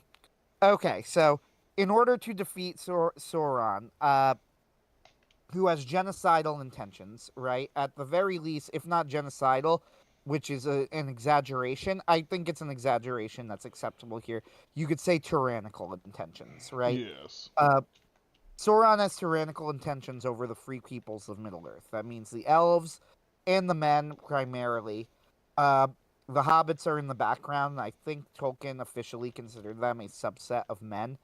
Uh, Mm-hmm. when he cared to address it. Uh, so he has so Sauron and the orcs have genocidal intentions against the free people or tyrannical intentions against the free peoples of Middle Earth. Right? Got it. Right. Okay. So understanding this, what can you do in response? Can you fight back against Sauron? Well, no, you really can't. Like, you can fight back, but you will lose. This is made very clear in the story, right? Yes. Uh, there is no winning a war against Sauron. The forces of the orcs are way too strong under Sauron's control. They do manage to defeat the orcs eventually, but it is only after the will of Sauron is no longer exerted over them and they panic and rout, Yep. right? Uh, but a united orc force is just way too strong for the men to overcome. This is why the final battle, which what's it called? Not Pelennor Fields, the other battle, the one at the Of the very gate. very end. Yeah, of the Black Gate, maybe Yeah, something like that. It doesn't matter. something like that. The final battle of the Lord of the Rings is very intentionally considered by many of the main characters to be a suicidal battle, Yeah. right? Uh, they fight it with as a last-ditch effort to possibly distract Sauron and give Frodo time to destroy the ring. After they learn that Frodo was captured, uh, and is probably dead, meaning that Sauron probably has the ring back. Uh, the look on Gandalf's face makes it clear that he believes that they are about to die, right, and that this Mm-hmm. is the end. And a defeat here will spell the end of all of their desires. This is an alliance of Rohan and Gondor, right? There are Mm-hmm. not enough elves to make a significant difference at this point, meaning that this is essentially like the dwarves are not in the picture apparently. Gimli is the only representative, which is kind of interesting that the dwarves are not. But they didn't have time to get them, so you could say Right. like right, they didn't have time to bring the dwarves in at this point. So this is the largest alliance that you're gonna get against Sauron, and the the subtext here is that they're about to be absolutely crushed, comprehensively defeated. There is no hope. The Battle of Pelennor Fields was barely won with a last-second charge by the Rohirrim, uh, and Sauron is in very, very good shape right now. So you're looking at it from the point of view of the free men. You are in a war that you can't win unless there is an answer, a way that you could possibly win the war, and that is by using the ring. Now, you got two options here, though, which is what the Council of Elrond kind of makes clear. They also sees to sort of cancel the other major option, which is just removing the ring from the world entirely, so that its influence is lessened, or giving it to Tom Bombadil. These are considered and rejected. Uh, The Tom Bombadil so one by Tom Bombadil himself. yeah, so that gives us essentially two options left. Boromir wants to take the ring and use it, right? Yep. What would that accomplish? Would it work? We don't actually know what the ring would do. Like, this is one of the interesting things. What exactly would a man using the ring, like, what powers would he get? Right. Uh, He can turn it's invisible. unclear. Yeah, it's unclear. It is clear, however, that Sauron is genuinely threatened by the idea of Aragorn having the ring and using it. That's the whole point of the Palantir sequence, right? Yep. Uh, So it is clear that Boromir is kind of on the right track here, right? We might Yep. not know exactly what it does, but it would pose a significant problem to Sauron, at least in the short term, right? Perhaps not in the long term, but in the short term, it would pose a significant problem to Sauron if they decided to use the ring. How? Right. We don't know because it never happens, but Well, it would be sorry. something would be affected, and it would not be in Sauron's favor. Right. There's implications that the will of the user can do things with it that are not well defined. It's not like a story like a D&D story where it's like, it's the magic ring. What does it do? Here's exactly what it does. That sort of thing. It is a, from when Sam has his imagine moment when he's wearing the ring to hide from Shelob, the orcs. The ring explicitly says, "Hey, you can have these gardens. You could rule over everything, and you can garden forever." And it, like, how do I want to put it? Like, there is some logic that t- I don't know how to say it. Like, basically, the person receives the delusions of grandeur, but does nothing interferes with the logic of the delusion of grandeur. Does that make sense? Uh, so Uh, it's so it's like yes. something to do with the willpower of the user. I always took it as the implication is that if Aragorn took the ring, his will would be sufficient to use it to like revive Gondor and such. And Sauron would basically have to wait until he's an weak old man or whatever, or he dies. And his kid succumbs to the corruption of the ring. In the same way that a Yeah. Christian saint can cast out a Yes. demon, but the demon isn't destroyed by the saint. I get you. Okay. So let's continue with like this analysis and trying to see Yes. to place it with Kulak, right?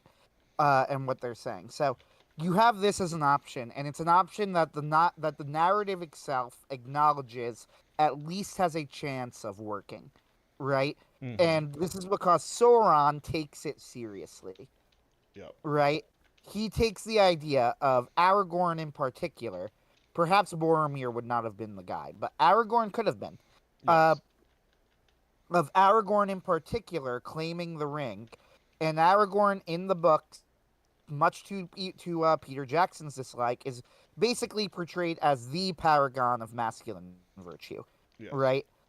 He is the ultimate. He is the ultimate. He has mastered his appetites. He has mastered. He has mastered the arts of war and healing and kingship. He is a Yep. born leader of men, right? He is the ultimate, essentially the pinnacle of what mankind could be at that time, right? Mm. Now, this isn't to say that Aragorn is literally absolutely perfect.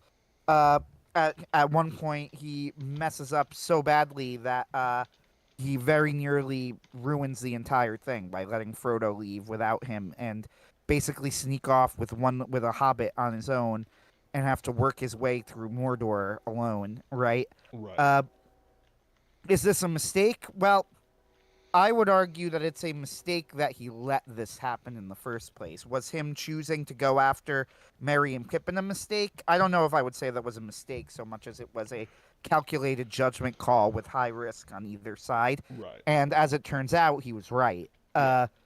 The judgment call actually did work out in the end, believe it Yeah. or not, Which but is only after another much proof of heartache. his kingship.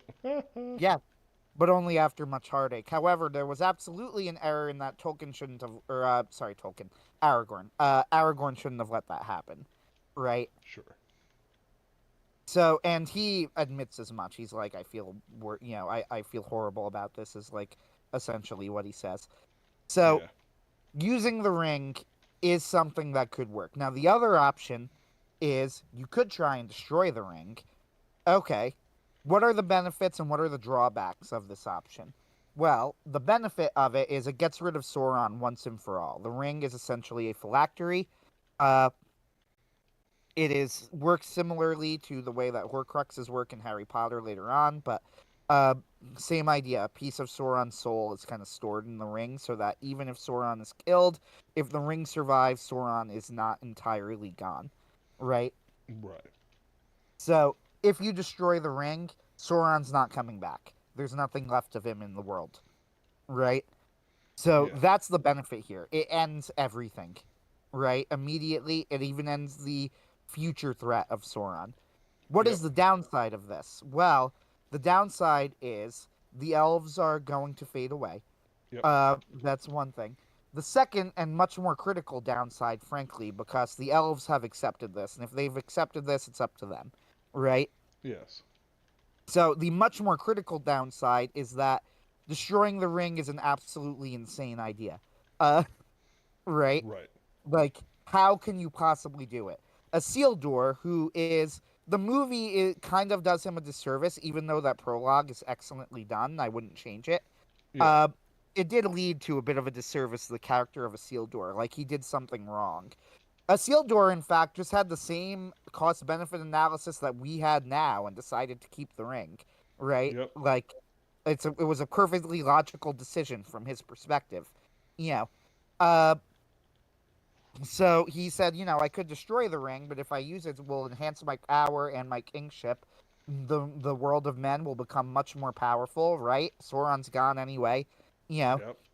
Yep. It made perfect sense from his perspective. Was he wrong? Yes, he was, but not in a way that was like as malicious as the movie kind of makes it appear. Uh, Yes.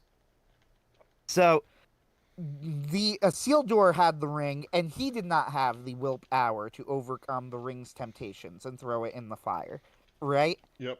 Uh, so that's problem number one. Who on earth are you going to find who could possibly have that willpower, right? Yep. Well, Gandalf has an answer to this. Bilbo held the ring for a long time. He is also one of the only character in the entire story who gives up the ring voluntarily. People say that Sam did, but this is wrong. Reread the scene. Uh, everybody Really? everybody misreads that scene. I've seen people say it over and over again. Oh, Huh. Sam gave up the ring voluntarily. No, he did not. He wanted to keep it, and Frodo grabs it from him. He does not give up the ring voluntarily. Huh. Uh, yeah, Yeah. No, read I've the scene. completely misread that scene. Everybody says that, and I'm like, I can't. I'm like, no, look at the scene. He's about to give it back, and he hesitates and says, "Well, maybe I could keep it for a while, and then give it back to you," which is clearly the ring working on him to not give it up. And Frodo snatches it from him, and it hurts Sam's feelings. Yep. Uh, the only character who intentionally gives up the ring is Bilbo. I dig it. Right now, what was that? I dig it. And the fact that Bilbo was able to do this tells Gandalf something very important. Hobbits have very, very strong ability, for some reason, to resist the ring, right? Mm. If Bilbo can hold it for, 50 whatever years, right? 100 years. I don't even know how long it is since The Hobbit. I don't remember. Uh, I'm sure the narrative says it, but I don't remember. Something like 50 years. If Bilbo can hold on to the ring for 50 years and still voluntarily part with it, then clearly there is something in hobbits that is less susceptible to the power of the ring than other races. And Gandalf's right about this. The reason that hobbits are less susceptible is that they're less ambitious. They're smaller, naturally less powerful, so have less to gain. There's less that the ring can tempt them with, Yep. right? And Uh, the ring can't cook second breakfasts, so they're safe from that that temptation. exactly. Uh, okay, so fine. We have this as an option. Well, great. So we need a hobbit. Except that the Council of Elrond doesn't actually decide this, right? Right. Frodo, they're all arguing over it. Then Frodo volunteers to take the ring. Yeah. Yep. So that's one thing too. They kind of luck into the fact that the hobbits are there. They weren't supposed to be there, Yeah. right? Like that's one thing. Uh, Here's another point though. Okay, the hobbits are there though. Frodo takes the ring. Well, so you have a chance. With that said, giving up the ring to Gandalf in the Shire, right, after he half threatens him, you know, is very different from giving it up in Mordor at the crack of doom after a long journey. So that's a risk. Risk number two is how on earth are you getting him to Mordor, right? Like, how? It's an insane idea. You need to get him there secretly somehow. So you need some sort of small secret force of elite people protecting him. Well, that's the Fellowship. Uh, and what if anything goes wrong at any point? What are you going to do?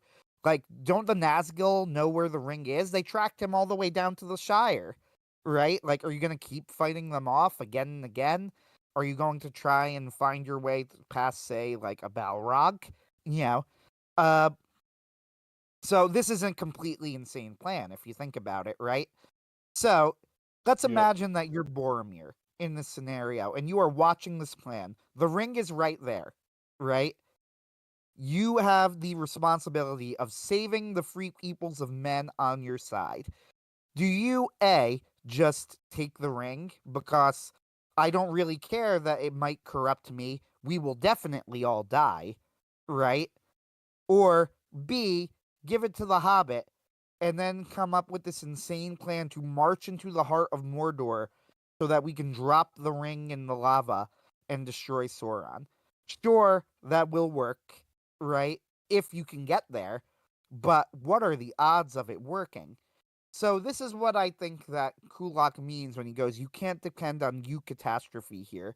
The fact that things worked out in just such a specific way that it worked out. Because let's say Gollum did not show up, right? The Nazgul arrive and they get the ring from Frodo. Uh, which is probably what would have happened if Gollum wasn't there. And Sam didn't have the strength of character to throw Frodo into the fire, which frankly would have been the correct move. Uh, as heartbreaking as that would be, it's hard to imagine Sam mustering up the willpower to do that, right? Uh, so okay, literally the plan was on a knife's edge of complete failure, right? The very fact, the chance encounter of Gollum having followed them through Mordor, surviving through all of that, getting to the mountain, fighting Frodo, then falling into the fire, right? How can you possibly predict that? You know what you can predict, though? You can predict that Boromir is in the room with the ring. He has it. It's there, right? Like, and Yep. he lets it go. So, what is the more responsible choice from Boromir's perspective? I would say that there is something to the idea of, okay, maybe the objectively correct choice for him was that he should have taken the ring. Except this is where you get into like the larger themes of the Lord of the Rings. This is a temptation of power.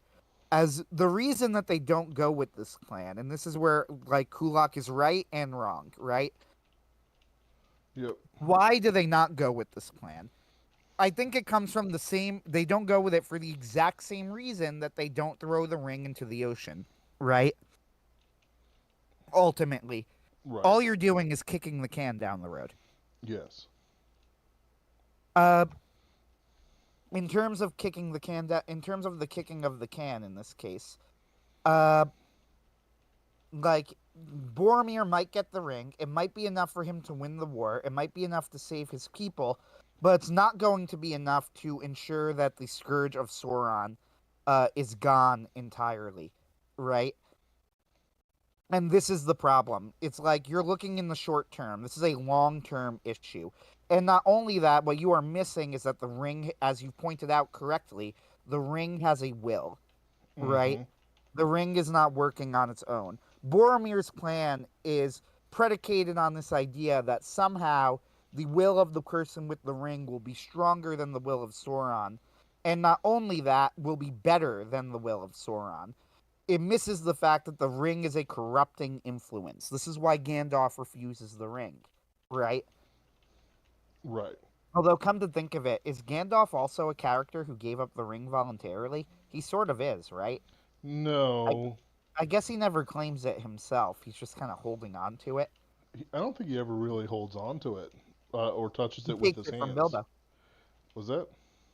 He takes it from Bilbo, then gives it to Frodo. Isn't it just through the medium of like paper? Like, as in, like it never touches his flesh? It might be, and I don't think that Gandalf ever like claimed ownership of it. He was just Right. like, uh, it was just he happened to be the temporary keeper for a while, Right. right? Like, Okay, so I'd just be careful about that one because it's like, from my memory, even though he was in proximity to the ring, which he's in proximity to the ring pretty consistently, throughout the Council of Elrond and stuff like that. hmm He never, like you said, laid his claim to it. yeah, so let's analyze this then. Like this is and where Kulak gets it wrong through the lens of what the ring actually is and why they did not make that decision, right? Now, you could say, Kulak's contention is that they didn't make it because they were foisting a Christian ethos upon what should have been a paganic decision, sort of. In other words, like the Christian ethos is that you turn the other cheek and love your enemy. So even if you have a chance to use a genocidal weapon to save your people, you don't do it because you gotta love your enemy, right? Like, and so that's wrong. Uh, right? Something sort of like that. Yes. Uh, and this is obviously immoral because if you think about it in terms of a real weapon in the real world, of course, in order to save your people from totalitarian, tyrannical dictatorship or genocide, you would use the weapon. Okay, this is true, but let's look instead at a different reasoning here. Uh, Tolkien clearly is not against the men of the West fighting back. The Battle of Pelennor Fields was about stopping them from being subjugated by the tyrannical armies of the orcs, Yep. right?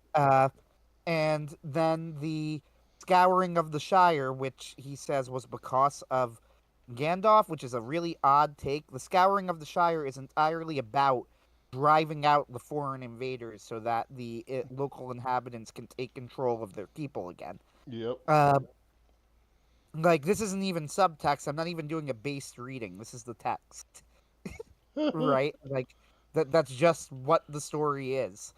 Uh okay. So you have this.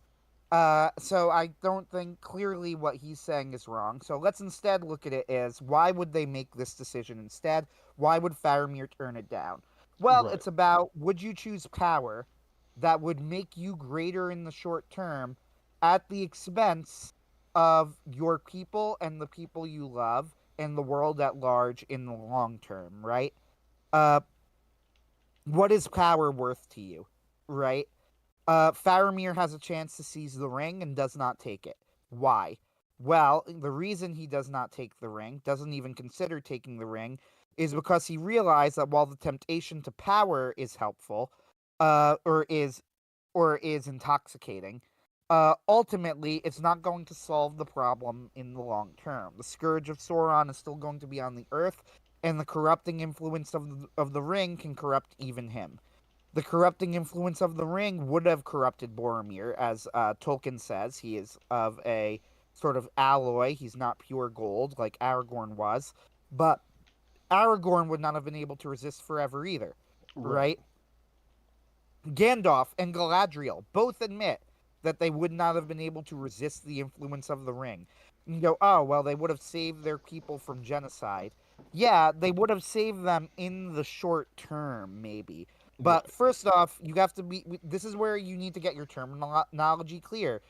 We're not talking about genocide, right? We're Right. talking about totalitarianism. We're talking about tyranny. They would have saved their people from tyranny by putting in another tyrant, Yes. right? Installing Galadriel as tyrant over her own people, or Gandalf as tyrant, except as Tolkien himself says, a worse tyrant, right? Yep. Uh, that does not solve the problem that they're trying to solve. The only thing that can solve the problem of Sauron is the removal of Sauron's influence on the world, and that influence is manifest in the ring. Therefore, the destruction of the ring, this is like Gandalf basically admits this. This is what it is.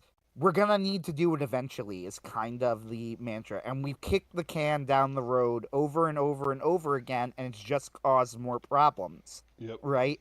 The very reason that they are now in a situation where even the united men of the West cannot stand against Sauron. Like, even Sauron with the ring is not undefeatable. Isildur defeated him, right? Yeah. However, he is unbeatable right now because they kicked the can down the road so long. Because when they had the opportunity to get rid of his influence, they didn't take it, Yep. right? So now this has to be the plan. There is no other way. The other way is not the other way. Uh, so Bradford Walker says Gandalf had his own ring on his person, which would serve to aid in resisting the one's influence if in short enough terms of time. So in that brief time between Bilbo and Frodo, Gandalf could be an effective steward for securing the One Ring, but has a very short time, and that's what his refusal and summary reveals. Yes, Sure. exactly. Yeah. Uh, so basically, what I'm saying is where Kulak gets it right is that Boromir has a point here, right? In Mm-hmm. why, like, his logic makes sense. So does Aragorn's, but that's the point of the story. Where he gets it wrong is in saying that the reason that they don't fight back, like, it's about the corrupting influence of power. Power alone is not going to save you, is Tolkien's Yep. point, right? Power is going to corrupt. Now, power on its own does not corrupt absolutely. That is a myth. That's the Lord Acton thing. But the ring certainly will. Uh, the ring represents a power that is being used by sinful men. All of the people who have to use the ring are in some way not God, right? None of them are God. Even Tom Bombadil, who is shown to be completely incorruptible, is not omnipotent, right? Right. Which is the problem. The problem is that yes, Tom Bombadil is incorruptible. The ring won't corrupt him, but he is not an omnipotent entity, and so will eventually be defeated. That's the issue, right? Uh, that's the flaw of giving the ring to Bombadil. Uh, the flaw with everything else is that all of these people, in the face of receiving this power, yes, they have a chance to use this power to fight back and save their people. But in order to do so, they need to accept that they too are going to get corrupted by this power or try and claim that they are superior to the men of the past who fell to it, which, as Gandalf is saying, is trying to tell everyone that's a fool's idea, right? The whole point of the character of Boromir is that Boromir, though he was not a bad person, he was a very good person. A He was a hero. hero in the end, and he would have been corrupted, right? Yep. The ring, in fact, did corrupt him, despite the fact that he didn't even have it. Now imagine if Boromir took the ring, right? That's the whole point of the character. Boromir was a man of the West, but he had something of like the old pagan hero in him. Mm-hmm. Ultimately, Boromir dies a hero, and I think that Gandalf's words are correct. May he rest in peace. He died a hero, but he should not have had the ring, Yep. right? And what makes Faramir wise is not that Faramir could take the ring and handle it, but that Faramir knows that he can't handle it. So, yeah, I think that the whole analysis just kind of based on faulty assumptions. Like, oh, Tolkien doesn't want you to fight back against your enemies. No, that's not that's way too simplistic in terms of what's going on here. What Tolkien doesn't want is he doesn't want people to say that power is the thing that you need to defeat evil. You don't defeat evil with power, right? Mm-hmm. Like, you will need power to an extent. You know, you can't do it with nothing, right? You need men who are strong enough and have the will to resist, right? But ultimately, you defeat it with mercy, right? And in the end, with God, because otherwise, you're just going to fail. And what Kulak is missing too is that these pagans knew that, right? Mm-hmm. Like, they knew that they would fail. He is opting for a plan saying the pagans would have done it and they wouldn't have died. Really? Because the pagans disagree with you, Yep. right? They are very clear that they are going to die in the end. Ragnarok is inevitable. There is no stopping it. The best you could do is delay it. The Aztecs knew. The Aztecs know that one day the world is going to end. You could sacrifice people to hold it off, but all you're doing is delaying, right? Mm-hmm. The Greeks haven't, even though it's not as explicit in the Greeks, they don't have an end time myth. The idea that Zeus is going to be always and forever in charge is very much not a part of their mythos. The possibility of Zeus being overcome is always a part of the Greek ideal. Yep. And this is because, much like the pagan does, they view it in terms of power, right? So if someone more powerful does come, then Zeus will be overthrown. And the Vikings, the Norse, I should say, I guess, the Norse knew that that is eventually what would happen. The Germans knew this is eventually what would happen. The Aztecs knew. The Mayans, right? This is Yep. eventually what would happen. And Tolkien knew this is eventually what would happen. Which is why, in order to have a final victory, they need to place their trust in the one person, the one being that can possibly stop it from happening, which is God. Yep. And that's where I'll stop it. One thing I'll mention, I mentioned this to you privately, but I really want to talk about Epic the musical one day. Uh, Oh yeah. since we talked about the Iliad and the Odyssey, I have been great. We did talk about Hades Town once. Consider it Nice. just like indulging me on this, right? That's fine. I have David. been greatly enjoying it. Oh yeah, and when there's so there isn't like when it's complete, I'd be happy to do a stream on it. It just seems still like halfway, a bit disjointed. I don't know. We'll see how it goes. That would be popular. We need to be avant-garde. David did What make a would be good. popular? I'm sorry, I missed what was the point you were trying to make here? Oh, it's not a full thing yet, is it? It's not done. What? Oh, Epic the Epic, musical. Epic. No, it's so he's been releasing it in sagas. Yeah. Uh, so there. I'm trying to remember how many. There's the Troy saga, the Cyclops saga, the Ocean saga, the Circe saga, and the Underworld saga. It's halfway done. 5 sagas are finished, Oh, okay. Yeah, and no, clips of the others are out. So like much, honestly, it's way more than half. sure. I do want to make a good comment from David here. The Roman Empire had no interest in preserving their culture. The modern West, i.e., Christendom, were the only ones who bothered to preserve it. That's true. Most of what we know about the Greek myths were, in fact, mystery rites or plays that were preserved, and most of the mystery rites are lost, which was their real religion, besides the religion of self that all Greeks worshipped at the altar of. Yeah. Next week, we're going to do a purgatory stream, Christians versus Christians. No, Catholics versus Protestants.